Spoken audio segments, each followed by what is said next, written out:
Good morning बच्चों, क्या हाल चाल है आपके। Good afternoon. BSc BEd second year and BSc first year medical and non medical student, आज हमारा जो टॉपिक है ना वो हम न्यूमेरिकल करने जा रहे हैं अपने। ओके, हम आज न्यूमेरिकल के बारे में पढ़ेंगे कि what is rate of reaction के जो न्यूमेरिकल्स हैं वो कैसे सॉल्व किए जाते हैं। हमने रेट ऑफ रिएक्शन को कैलकुलेट करना, उसको फाइंड करना हम सीख चुके हैं। रेट ऑफ रिएक्शन क्या होता है बच्चों आपको पता है, उसको आपको कैसे लिखना है उसकी मैं ट्रिक भी बता चुका हूं। वो ट्रिक को आज अपने इंप्लीमेंट करेंगे। तो अपने न्यूमेरिकल पढ़ने जा रहे हैं बच्चों, numerical based on rate of reaction, यानी हम सवाल करने जा रहे हैं वो किस पर आधारित हैं, अभिक्रिया की दर पर आधारित हैं। आपको हिंदी में बोल करके बताऊंगा। ये जो लिखे हुए हैं, ये जो न्यूमेरिकल लिखे हुए हैं, सबसे पहले न्यूमेरिकल आता है न्यूमेरिकल नंबर फर्स्ट। आज हम न्यूमेरिकल नंबर फर्स्ट करने जा रहे हैं। न्यूमेरिकल नंबर फर्स्ट का मतलब है कि हम पढ़ेंगे if rate of disappearance of N2 is 20 moles litre inverse second inverse, find out rate of disappearance of H2 and appearance of NH3। ये कहता है यदि N2 के खत्म होने की दर, N2 के गायब होने की दर 20 मोल लीटर इनवर्स और सेकंड इनवर्स है, तब निकालो क्या निकालो, फाइंड आउट करो rate of disappearance of H2, मतलब H2 के खत्म होने की दर निकालो और अमोनिया के बनने की दर निकालो, उसकी फॉर्मेशन निकालो कि अमोनिया की रेट ऑफ रिएक्शन क्या होगा, अमोनिया के बनने की दर क्या होगी। आपको सबसे पहले एक बैलेंस केमिकल रिएक्शन लिखनी है जो आपको एग्जाम में मिलेगी। हमें क्या लिखना है सबसे पहले कि N2 प्लस 3H2, 1 मोल N2 का 3 mole of H2 gives to a reaction and form 2 NH3। अगर मैं नाइट्रोजन की रिएक्शन 3 मोल हाइड्रोजन के साथ करवा दूं तो 2 मोल अमोनिया की फॉर्मेशन होगी, है ना। हमें यहां पर क्या दे रखा है, नाइट्रोजन के बारे में दे रखा है कि rate of disappearance of N2 दे रखा है। सबसे पहले हमें दे रखा, सबसे पहले हमें क्या लिखना है, इस रिएक्शन का पूरा रेट लिखना है, रेट ऑफ रिएक्शन लिखना है। वो रेट ऑफ रिएक्शन कैसे लिखेंगे, पूरा इस रिएक्शन का आपको आना चाहिए, वो कैसे लिखेंगे वो बात करने जा रहे हैं बच्चों अपने। आपको विजिबल हो रहा है बच्चों, को दिक्कत तो नहीं आ रही मेरी साउंड में, मेरी आवाज में, या कुछ लिखने में दिक्कत आ रही हो बताओ बच्चों फटाफट।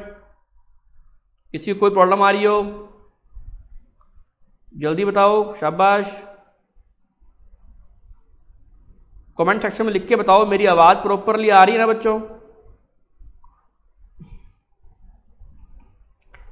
शाबाश, जल्दी जल्दी। हाँ बिल्कुल। देखो बच्चों, अब मैं रेट ऑफ रिएक्शन को लिखने जा रहा हूं।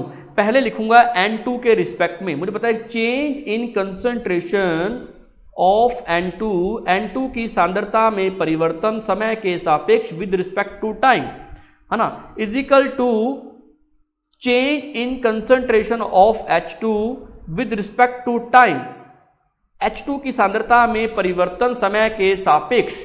अगर मैं बात करूं अमोनिया की सांद्रता में परिवर्तन, change in concentration of ammonia with respect to time, मैंने सारों की रेट लिख लिए। अब मैं इसकी स्टाइकोमेट्रिक चेक करूंगा, मैं इसकी बैलेंस चेक करूं कि क्या मैंने बैलेंस फॉर्म में लिखा है। मुझे पता है कि ये माइनस आता होता है क्योंकि रेट ऑफ रिएक्शन जो होता है रिएक्टेंट की कंसंट्रेशन में डिक्रीमेंट आता है। रेट ऑफ, मैं बात कर रहा हूं सिंपल कंसंट्रेशन की, कंसंट्रेशन ऑफ रिएक्टेंट अभिकारक की सांद्रता में कमी आने के कारण यहां सिंबल लगा दो माइनस, H2 की आगे सिंबल लगा दो माइनस, क्योंकि अभिकारक है, रिएक्टेंट है, रिएक्टेंट की सांद्रता में कमी आती है। उसके बाद आप यहां लगा दो पॉजिटिव का सिंबल। अब आपको पता है कि यहां पर स्टोइकियोमेट्री कितनी दे रखी है, N2 के आगे कितनी दे रखी है, 1 दे रखी है, तो यहां 1/1 कर दोगे। मैंने ये समझाया हुआ है क्योंकि स्टोइकियोमेट्रिक से उसको डिवाइड कर दो अगर आपको आंसर निकालना है। और ये डिवाइड क्यों करते हैं आपको ये पहले बताया हुआ है, प्रीवियस लेक्चर में मैंने बताया हुआ है आपको, है ना, 1/1। और यहां पर दे रखा 3, तो इसको मैं 1/3 से डिवाइड कर दूंगा, है ना, 1/3। यहां पर 3 दे रखा है तो मैं इसको 1/3 से डिवाइड कर दूंगा। और यहां पर दे रखा है 2, तो मैं इसको 1/2 से डिवाइड कर दूंगा।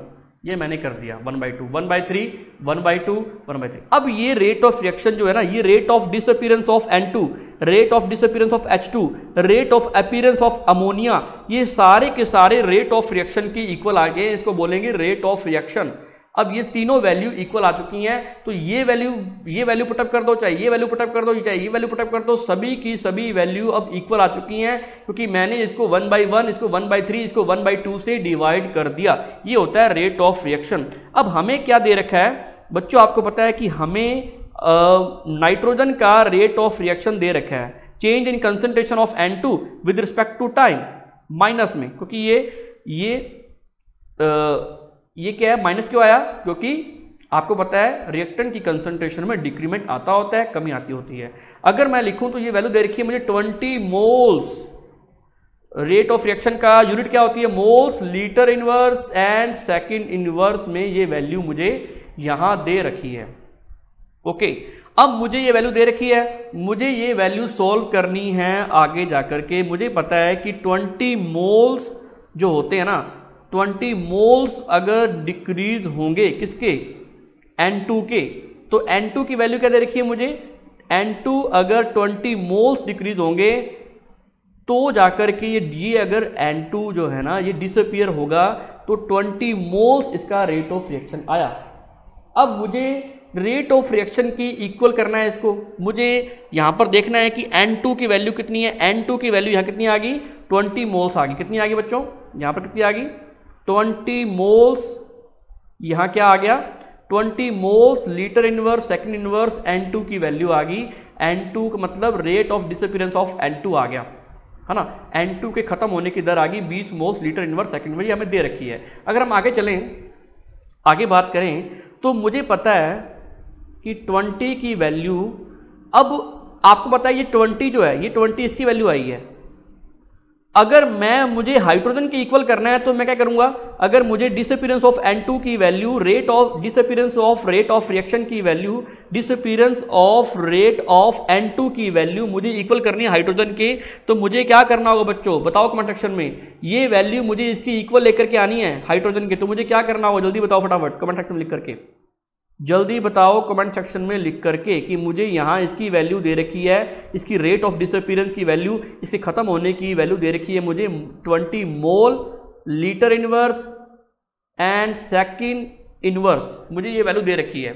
मुझे अब इसको H2 के बराबर लेकर आना है, तो मुझे पता है, मैंने आपको एक बात समझाई थी कि rate of disappearance of N2, change in concentration of N2, या डी लगा दो या डेल्टा लगा दो, बात है कि कोई फर्क नहीं पड़ता, विद रिस्पेक्ट टू टाइम, ये इक्वल है किसके, 1/3 H2 की कंसंट्रेशन में change with respect to time, 1/3 के, है ना, 1/3 के। मुझे पता है कि इसकी वैल्यू 20 है, मुझे इसकी इक्वल करना है, इसकी इक्वल लेकर के आना है, मुझे हाइड्रोजन की इक्वल लेकर, तो मैं इसके 1/3 से इसको डिवाइड कर दूंगा। मुझे इसका पता है कि अगर मैं 1/3 से इसको डिवाइड करूंगा, इसको 1/3 से, तो ये इसका 1/3, किसका 1/3, 1/3 of disappearance of H2, change in concentration of H2 with respect to time, minus का सिंबल आएगा ही आएगा, है ना।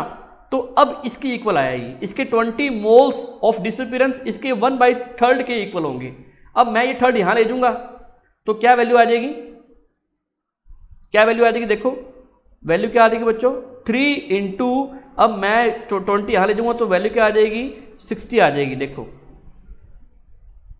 ये देखो, तो 60 मोल इसकी वैल्यू आ रही, 60 mole litre inverse second inverse, इसका rate of disappearance of H2 आ गया। इसका मतलब ये है कि अगर इसका 1 मोल डिसअपियर हो रहा है तो इसकी 3 मोल डिसअपियर हो रहे हैं। इसके 1 मोल का रेट ऑफ रिएक्शन जब 20 मोल्स हैं, खुद लॉजिक लगाओ, इसके 1 मोल का rate of disappearance of N2 के खत्म होने की दर 20 मोल 20 मोल लीटर इनवर्स सेकंड इनवर्स है, तो H2 कितनी होगी, इसकी 3 गुना होगी, इसकी 3 गुना, तो 3 गुना, तो यहां पर 60 mole litre inverse second inverse होगी। इसको नोट कर लो बच्चों फटाफट, इस तरीके से हम निकालेंगे इसको, ये निकालने का तरीका होगा। निकाल लिया, ओके, क्लियर कर दूं स्क्रीन को, समझ आ गया बच्चों, कमेंट सेक्शन में बताओ बच्चों समझ में आया। अब हमें निकालना है, अब हमें किसका निकालना है, अमोनिया का निकालना है, इसका निकालना है, अमोनिया का निकालना है। बताओ अमोनिया का कितना आएगा कमेंट सेक्शन में। हमें यह बात पता है कि d change in concentration of NH3 with respect to time अगर मैं इसका हाफ करूं तब जाकर के ये change in concentration of N2 1/1 कर दो, कोई दिक्कत नहीं है, विद रिस्पेक्ट टू टाइम, है ना, ये इक्वल आएगा।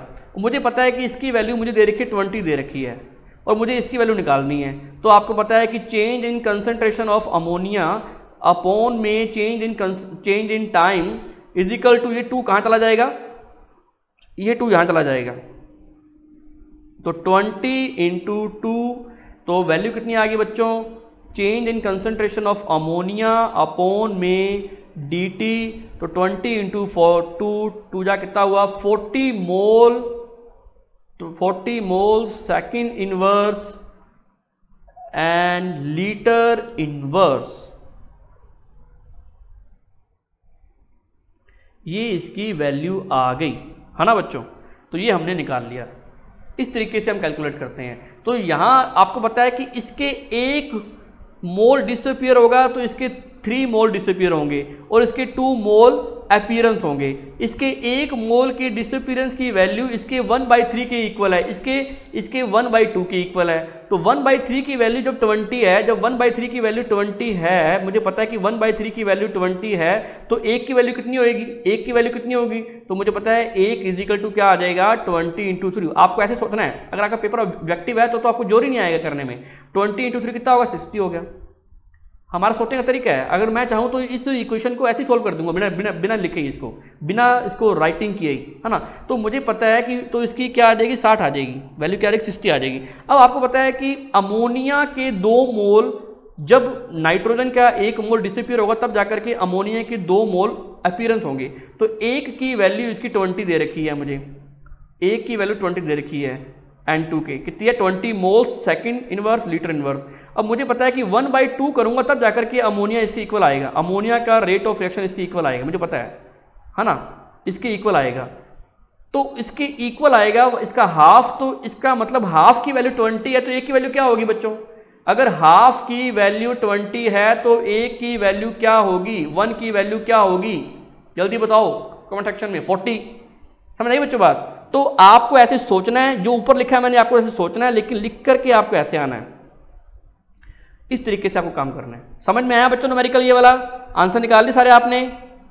तो क्या आया, rate of disappearance of H2 क्या आया, rate of appearance of NH3 क्या आया, rate of appearance of H2 आया कितना 60 mole litre inverse second inverse, और rate of appearance of ammonia कितना आया 40 mole litre inverse second inverse. मैं साफ करने जा रहा हूं बच्चों, कोई दिक्कत आ रही है आवाज में, ये मैंने न्यू प्लेटफॉर्म यूज किया है, कोई प्रॉब्लम आ रही हो आपको, आवाज प्रॉपरली ना आ रही हो, समझ में ना आ रहा हो, कोई भी दिक्कत है मुझे बताओ। अब मैं सेकंड न्यूमेरिकल करने जा रहा हूं बच्चों, वो सेकंड न्यूमेरिकल करते हैं। ये देखो, अब ये करने जा रहे हैं, चलो बच्चों अब शुरू करते हैं। एक गैसियस रिएक्शन, एक गैसीय अभिक्रिया के 2 मोल ऑफ ए जब रिएक्शन करते हैं, जब ये रिएक्ट करते हैं तो क्या देते हैं हमें, ये 4 मोल ऑफ ए देते हैं, क्या देते हैं 4 मोल ऑफ बी देते हैं, N+C देते हैं, है ना। तो 4 मोल तो बी के बनते हैं। अगर मैं इसकी रिएक्शन लिखूं तो कैसे लिखूंगा कि 2 मोल ऑफ ए रिएक्टेंट जब आपस में रिएक्शन करते हैं तो क्या बनते हैं, 4 मोल तो किसके बनते हैं, बी के बनते हैं, और 1 मोल सी का बनता है। मतलब 2 mole of A, 4 mole B के और सी का 1 मोल बनता है। Is carried out in close vessel, इनको क्लोज वेसल में करवाया जाता है, एक बंद परख नली में करवाया जाता है। The concentration of B is found in increase by 5 × 10⁻³ mole litre inverse in 10 second. तो calculate rate of appearance of B, rate of reaction and rate of disappearance of A. तो आपको ये चीज कैलकुलेट करनी है, और ये आपका, मुझे तुम कमेंट सेक्शन में लिख करके बताओ क्या तुम ये चीज कर सकते हो बच्चों, ये तीनों वैल्यू निकाल सकते हो, जल्दी बताओ क्या तुम ये तीनों वैल्यू लिख सकते हो, कमेंट सेक्शन में बताओ। जो मैंने बताया यहां तक समझ में आया, और तुम मुझे लिख करके बता सकते हो ये कि कैसे निकालेंगे। तो बच्चों मैं निकालने जा रहा हूं, पहले मुझे क्या निकालना है, पहले मुझे निकालना है इसका रेट ऑफ, फर्स्ट हमारा क्या है, rate of appearance of B. B के निर्माण की दर निकालनी है मुझे पता है कि change in concentration of B with respect to time, ये फॉर्मूला होता है इसका रेट ऑफ अपीयरेंस का, change in concentration of B with respect to time. और यहां पर मुझे जो चेंज इन कंसंट्रेशन दे रखी है वो दे रखी है, कितनी दे रखी है, 5 × 10⁻⁻3, जो कि इंक्रीज हो रही है। तो मैं यहां पुटअप कर रहा हूं 5 × 10⁻³ mole litre inverse second inverse, है ना, ये वैल्यू मुझे दे रखी है। अब मैं ये वैल्यू यहां पुटअप करने जा रहा हूं, मैंने यहां वैल्यू पुटअप की और डेल्टा टी की वैल्यू क्या दे रखी है मुझे, 10 सेकंड दे रखी है। जो टाइम इंटरवल है वो कितना है, 10 सेकंड्स का है, 10 सेकंड्स का है। जब मैंने इसको सॉल्व किया, आपको पता है कि ये 10 ऊपर चल जाएगा, तो क्या बन जाएगा ये 5 × 10⁻⁻4, सॉरी -4 आएगा यहाँ पर, 10⁻⁻4 एंड आंसर आ गया mole litre inverse second inverse. मुझे यहाँ पर change in concentration of B मुझे दे रखा है ना, मुझे change in concentration with respect to time भी मुझे दे रखा है, और मैंने यहाँ मैंने पुटअप कर दिया और मुझे क्या आ गया, rate of appearance of B आ गई, यानी बी के निर्माण की दर आ गई। अब मुझे क्या निकालना है, सेकंड क्या निकालना है बच्चों, सेकंड मुझे निकालना है rate of reaction. Rate of reaction निकालने के लिए मैं आगे जा रहा हूं बच्चों नेक्स्ट पेज पे। अब सेकंड जो पॉइंट आता है, मुझे रेट ऑफ रिएक्शन निकालना है। आपको पता है कि रेट ऑफ रिएक्शन निकालने का तरीका क्या होता है, मैंने समझाया हुआ है कि पूरी इक्वेशन को आप स्टोइकियोमेट्री से डिवाइड कर दो, आपका रेट ऑफ रिएक्शन आ जाएगा। तो वो आपको ट्रिक बताई हुई है, और क्यों करते हैं डिवाइड मैंने बताया हुआ है। अब अपने करते हैं बच्चों, देखो 2a is gives 4b and c, 2a reactant या 2a अभिकारक मिलकर के 4 मोल बी उत्पाद व सी उत्पाद का निर्माण करते हैं, जो कि 1 मोल है ना। 2a reactant 4b product and 1c product की फॉर्मेशन करते हैं, 1 मोल ऑफ सी प्रोडक्ट की फॉर्मेशन करते हैं। अगर मैं इसको लिखूं रेट ऑफ रिएक्शन की फॉर्म में तो कैसे लिखूंगा, मुझे पता है कि चेंज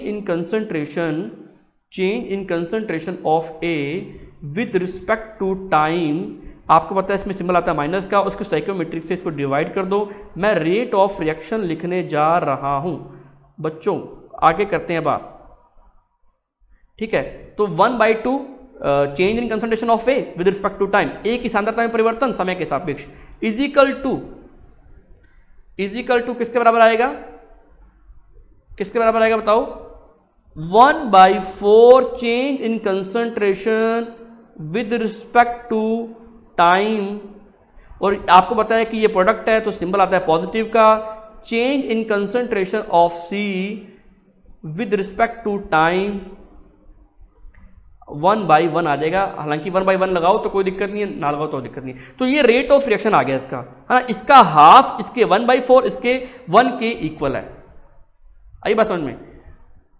अब रेट ऑफ रिएक्शन कितना आया, तो रेट ऑफ रिएक्शन अगर कैलकुलेट करें तो ये हमारा निकल के आ गया रेट ऑफ रिएक्शन की इसके इक्वल आ जाता है। ये हमने रेट ऑफ रिएक्शन निकाल लिया। अगर मुझे सारों का निकालना हो रेट ऑफ रिएक्शन, तो मुझे पता है कि एक जो आपको वैल्यू निकाल के बताई है हमने किसके बिहाफ पे, बी के बिहाफ पे। मुझे पता है कि change in concentration of B करूं विद रिस्पेक्ट टू टाइम करूं तो हमारी वैल्यू क्या आई थी, 5 × 10⁻⁻4 आई थी, है ना। ये वैल्यू आई थी बी के रिस्पेक्ट में। अब मुझे इससे रेट ऑफ रिएक्शन निकालना है, तो रेट ऑफ रिएक्शन निकालने के लिए आपको पता है कि मुझे इसका 1/4 करना पड़ेगा, तब जाकर के इसका रेट ऑफ रिएक्शन आएगा। मतलब मुझे इसका 1/4 करना पड़ेगा। तो मैं इसकी स्टोइकियोमेट्री से डिवाइड कर दूंगा, 1/4 change in concentration of B अगर करूंगा तब जाकर के रेट ऑफ रिएक्शन आएगा। ये जो 1/4 कर रहा हूं, ये बात कितने बच्चे समझ पा रहे हैं, जल्दी बताओ, कितने बच्चे ये बात समझ पा रहे हैं, जल्दी बोलो। हाँ, तो मुझे पता है कि इसका मैं अगर 1/4 करूंगा तब जाकर के इसकी वैल्यू आएगी। इसका मैं 1/4 करूंगा, तो अगर मैं इसका 1/4 करता हूं तो वैल्यू क्या आती है बच्चों, 1.25 × 10⁻⁻4 अगर इसकी वैल्यू मैं भाग दूं 4 से तो इसकी वैल्यू ये आती है। समझ में आई बच्चों बात, कि ये इसको क्या कर रहा हूं मैं, delta B upon delta T, ये जो वैल्यू है change in concentration of B change in time with respect to time 5 × 10⁻⁻4 आई थी। ये वैल्यू 4 नहीं आई थी मेरी, मैंने 4 से डिवाइड नहीं किया इसको। अभी मैंने इसको 4 से डिवाइड नहीं किया, ये वैल्यू आई थी। मैं इसका चौथा हिस्सा करूंगा तब जाकर के इसका रेट ऑफ रिएक्शन आएगा। मैं इसका 1/4 करूंगा तब जाकर के रेट ऑफ रिएक्शन आएगा, मुझे पता है। ये देखो मैंने लिखा हुआ है, ये देखो 1/4 करूंगा तब इसका 1/4 करूंगा तब जाकर के रेट ऑफ रिएक्शन के इक्वल आएगा, ओवरऑल रेट ऑफ रिएक्शन के इक्वल आएगा। मतलब मुझे इसके रिस्पेक्ट में, बच्चों ये बात समझ पा रहे हो ना कि मैं बी की रिस्पेक्ट में रेट ऑफ रिएक्शन निकाल रहा हूं, यहां बी की रिस्पेक्ट में। तो बी की रिस्पेक्ट में निकालना तो इसका 1/4 करूंगा तब जाकर इसको 4 से भाग दूंगा, तब ये आएगा 1.25 × 10⁻⁴ ये वैल्यू आ गई बी की रिस्पेक्ट में। क्या आ गया? रेट ऑफ रिएक्शन आ गया बी की रिस्पेक्ट में। अगर मुझे इसकी रिस्पेक्ट में निकालना हो तो मैं कैसे निकालूंगा बच्चों? अगर मुझे ए की रिस्पेक्ट में निकालना हो वो रेट ऑफ रिएक्शन तो कैसे निकालूंगा? मुझे पता है कि बी की रिस्पेक्ट में क्या आया है, बी की रिस्पेक्ट में आया है रेट ऑफ रिएक्शन। अगर मैं इसका हाफ करूंगा, हाफ की value change in concentration of A with respect to time is equal to B की कितनी है? 1/4 है, तो बी का कितना मान आया? 1.25 × 10⁻⁴। यहां तक समझ में आ रहा है बच्चों आपको? 1 मिनट बच्चों, ये देखो यहां मैंने क्या किया, ये वैल्यू मैंने किससे रखी है बच्चों? ये वैल्यू रखी है मैंने change in concentration 1/4 of B upon delta T. ये वैल्यू ये ऐसे इक्वल आई है, इसका हाफ इसका 1/4 इक्वल है 1.25 × 10⁻⁴ के। अब जब हाफ की वैल्यू 1.25 × 10⁻⁴ है तो 1 की वैल्यू कितनी आएगी? इसकी 1 की वैल्यू कितनी आएगी? तो ये 2 यहां चला जाएगा, इसके मल्टीपल में चला जाएगा। इसके मल्टीपल में जाने के बाद अगर मैं इसको मल्टीपल करूं 1.25 × 2 तो वैल्यू क्या आ जाएगी बच्चों? क्या वैल्यू आ जाएगी? जल्दी बताओ। 2.5 आ जाएगी। मैं इसको दोबारा बताने जा रहा हूं, हो सकता है आपको विजिबल ना हो। तो कितनी वैल्यू आएगी? 2.5 × 10⁻⁴। जी हमने सेकंड जो हमारा वैल्यू थी हमने निकाल ली, हमने ओके। तो अब हम थर्ड वैल्यू निकालने जा रहे हैं आगे जाकर के। अब थर्ड वैल्यू कैसे निकालेंगे? वैसे मैं निकाल के तुम्हें बता चुका हूं, मैं तुम्हें दोबारा बता रहा हूं कि रेट ऑफ डिसअपीयरेंस ऑफ कैसे निकालेंगे, रेट ऑफ डिसअपीयरेंस ऑफ ए।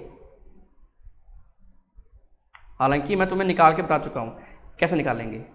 जब मुझे पता है कि रेट ऑफ रिएक्शन बी की रिस्पेक्ट में कितना है, 1/4, ये रेट ऑफ रिएक्शन है, change in concentration of B with respect to time, है ना। इसका मैं 1/4 करूं तब जाकर के कितनी आती है value? 1.25 × 10⁻⁴ mole second inverse and litre inverse, ये वैल्यू आती है मेरी 1.25 × 10⁻⁴। अगर मैं इसकी वैल्यू पुटअप करूं बच्चों, अब मैंने निकालना किसका निकालना है? रेट ऑफ डिसअपीयरेंस निकालना है इसके बिहाफ पे। मुझे ये पता है कि इसका जब मैं हाफ करूंगा, किसका हाफ करूंगा? Half of rate of change in concentration of A with respect to time is equal किसके आएगा?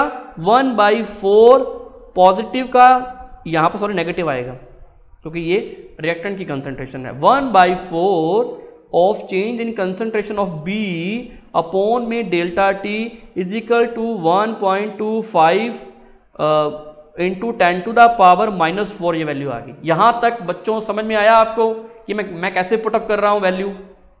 बच्चों समझ में आया? तो आपको ये बस इसका हाफ इसके 1/4 के इक्वल है और 1/4 की वैल्यू ये है, तो हाफ की वैल्यू इतनी है 1/24। तो एक की वैल्यू कितनी आएगी? जब हाफ की वैल्यू 1/25 है तो एक की वैल्यू कितनी आएगी? आपको पता है ये 2 चल जाएगा इसके मल्टीपल में, इंटू 2 हो जाएगा और आपको वैल्यू मिल जाएगी। किसकी वैल्यू मिलेगी? Change in concentration. मैं लिखने जा रहा हूं बच्चों, ध्यान देना, चेंज इन कंसंट्रेशन। अभी 2 मिनट रुको बच्चों, ये लो बच्चों 1 मिनट होल्ड रखो, कोई टेक्निकल एरर आ रही है इसलिए दिक्कत आ रही है। 1 मिनट रुको बस, अभी बताने जा रहा हूं। हाँ, तो चेंज इन कंसंट्रेशन ऑफ ए, अब मैं पूरी ए की वैल्यू निकालने जा रहा हूं। Change in concentration of A with respect to time is equal to क्या आ जाएगी? 2 से मल्टीप्लाई किया, 2.5 × 10⁻⁴।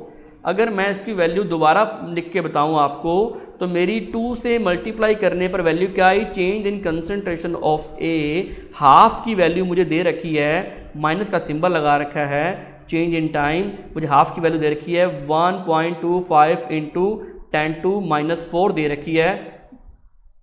है ना। तो अब मुझे एक की वैल्यू निकालनी है, तो मैं कैसे निकालूंगा, सिंपल सा तरीका कर दो, इंटू 2 कर दिया मैंने, है ना। तो ये वैल्यू कितनी आ गई 2.50 10 to the power -4 mole litre inverse second inverse value आ गई बच्चों। ये आंसर आ गया हमारा। तो ये हमने आंसर निकाली, ये हमने थर्ड वैल्यू निकाल ली। बच्चों समझ में आया क्या, न्यूमेरिकल समझ में आया।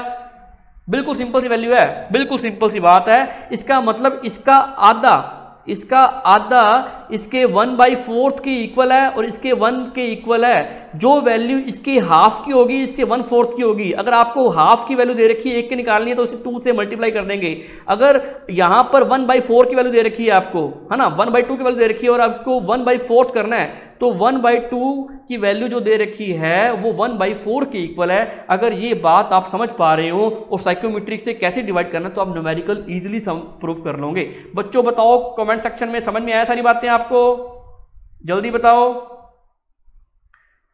बच्चों, कमेंट सेक्शन में बताओ समझ में आई सारी बातें। मेरी आवाज सही आ रही है, प्रॉपरली समझ में आ रहा है, जरा स्पीड तो धीरे नहीं है, जल्दी बताओ फटाफट। चलो बच्चों, अब मैं आपको देता हूं न्यूमेरिकल नंबर थर्ड। इसमें कोई वैल्यू नहीं दे रखी, सिर्फ आपको इसका express the given reaction in terms of rate expression. आपको इनका सभी का रेट ऑफ रिएक्शन लिखना है, सभी का रेट ऑफ रिएक्शन लिखना है, सभी का रेट ऑफ रिएक्शन। चाहे आपको SO2 के रिस्पेक्ट में, O2 के रिस्पेक्ट में, rate of disappearance, rate of disappearance, rate of appearance of SO3, rate of disappearance of H2, rate of disappearance I2, खत्म होने की दर H2 की, गायब होने की दर I2 की और बनने की दर HI की, मतलब formation of HI, rate of formation of HI। ये सारी वैल्यू आप मुझे लिख करके अभी पिक सेंड करोगे ग्रुप में या व्हाट्सएप पे, मुझे अभी लिख करके सेंड करोगे, मुझे इसका आंसर दोगे, लिख करके समझाओगे। समझाइए बच्चों बात। जैसे मान लो मैं लिखता हूं SO2 के बारे में, तो SO2 का मतलब क्या है, 2 मोल SO2 क्या हो रहे हैं, O2 के साथ रिएक्शन करके क्या बना रहे हैं, 2SO3। तो मुझे इसका रेट ऑफ रिएक्शन, मुझे इसका रेट ऑफ डिसअपीयरेंस, इसका भी दोनों का, मुझे इसका रेट ऑफ अपीयरेंस, सारी चीजें लिख करके बताओ। और ओवरऑल रेट ऑफ रिएक्शन क्या होगा, मुझे अभी कमेंट सेक्शन में या मुझे पिक सेंड करो। ये आपका होमवर्क है। ओके बच्चों, मैं क्लास का एंड करने जा रहा हूं। कोई डाउट है बताओ, सारी बातें समझ में आई मेरी, आज के लेक्चर में कोई दिक्कत आई बच्चों। ये 2-3 न्यूमेरिकल मैंने करवाए हैं, ये 2-3 न्यूमेरिकल ही बहुत हैं। आपको एक तरीका समझा दिया मैंने, इस तरीके से आपको न्यूमेरिकल सॉल्व करने हैं कि आपको मैंने ये बताने की कोशिश की है। मैं अगर दोबारा रिवाइज करूं तो सबसे पहले आपको न्यूमेरिकल मैंने ये करवाया, सिंपल सी बात है कि इसका जो रेट ऑफ रिएक्शन होगा, अगर आप इसका रेट ऑफ रिएक्शन निकालोगे तो इसके इक्वल करना है, तो इसका मतलब इसका 1/3 कर दो तब जाकर के इक्वल आएगा, और इसका 1/2 कर दो तब जाकर के ये तीनों इक्वल आ जाएंगे।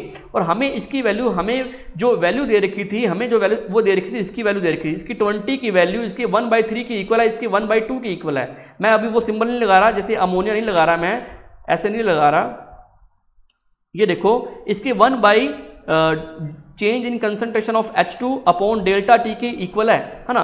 तो इसके 20 मोल्स इसके 1/3 के, इसके 1/2 के। जब इसकी 1/3 की वैल्यू 20 है तो इसकी एक की वैल्यू क्या होगी, ये 3 इसके मल्टीपल में चल जाएगा। जब इसकी हाफ की वैल्यू 20 है तो इसकी एक की वैल्यू क्या होगी, तो ये 2 इसके मल्टीपल में चला जाएगा। इस तरीके से काम करते हैं, इस तरीके से हमें सोचना पड़ेगा, तब जाकर के न्यूमेरिकल सॉल्व होंगे। अगर आप नीट का एग्जाम दे रहे हो, अगर आप जेई का एग्जाम दे रहे हो, तो हमें कोई दिक्कत नहीं होती, क्योंकि हमें फटाफट ये चीजें हमें सोचनी होती है। जैसे मैं क्या करूंगा, अगर मान लो मैं नीट के एग्जाम में बैठा हूं या जेई के एग्जाम में बैठा हूं, या मेरा पेपर ऑब्जेक्टिव है, तो मैं देखूंगा कि यहाँ 20 मोल इसका आ रहा है, तो 20 मोल की वैल्यू N2 है, तो 1/3 की वैल्यू 20 है, 1/2 की वैल्यू 20 है, मुझे 1 की वैल्यू निकालनी है, तो 20 इंटू 3 60 आ गया इसका, बस इसका कितना आ गया 40 आ गया, बस मैं ये देखूंगा, क्योंकि पेपर ऑब्जेक्टिव है। लेकिन आपका पेपर सब्जेक्टिव है, BSc first year and BSc BEd second year, तो आपको पूरी चीजें लिख करके आनी है ना। तो ये तीनों न्यूमेरिकल मैं चेक करूंगा, कल तक का टाइम है, तीनों न्यूमेरिकल, अब एक नहीं, अब आपने तीनों न्यूमेरिकल मुझे लिख करके व्हाट्सअप करने हैं।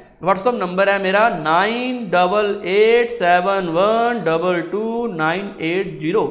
सारे बच्चे मुझे अभी व्हाट्सअप करेंगे तीनों न्यूमेरिकल सॉल्व करके। मैं तुम्हारा तरीका देखना चाहता हूं, तुम कैसे सॉल्व करते हो इसको। ओके बच्चों, मिलते हैं फिर कल, बाय बच्चों, थैंक यू बच्चों। कोई दिक्कत लगे तो मुझे आप बता सकते हो।